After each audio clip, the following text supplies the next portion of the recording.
Hello จันทดาทีนี้ก็ดอยอังกฤษประเดี๋ยวนี้เลยทีนี้เช้ายันนี่เสร็จละไปนะทั้งนั้นเซ็งงานเนาะแกเรื่องนี้เปรียบเทียบปีเมย์เช่นยัดเสแบบเปรียบเทียบปีไรเมย์แกกูว่าด้วยท่าเด็กสุยว่ามาหิมาเลยเราเปลี่ยนท่าเลยท่าเลยป่าดอกเปลี่ยนท่าดัดจ่าบีตอนนี้เราชีวิตกูมาเปลี่ยนเสร็จเวลาได้ดูเลยชีวิตพงเสร็จละเนี่ยเราก็อันนี้ได้ลุยต่อบีลูกย้อนนี่เจ้าลูกว่า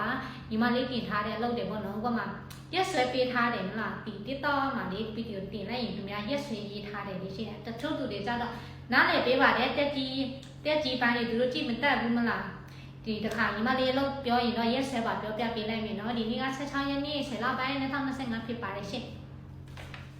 အဲ့လိုပြောပြပေးပါမယ်เนาะဒီဒေါ်မွန်ဘက်မှာမိန်းကလေးအိမ်လို့ရှိပါမယ်အိမ်နှစ်ထပ်တစ်ထည့်3ရက်ရှိမယ်တောင်ကလေးကတော့စုစုပေါင်း4ကောင်ရှိပါမယ်ရှင်သူပေးတဲ့လစာကတော့တလား1200ဘတ်တပတ်တရက်နားတယ်မနာဘူးချင်း900ပေးတယ်เนาะနောက်ပြီးတော့စီနာခရီးမှာမိန်းကလေး2ယောက်ခေါ်မယ်အတော်ပြန်လို့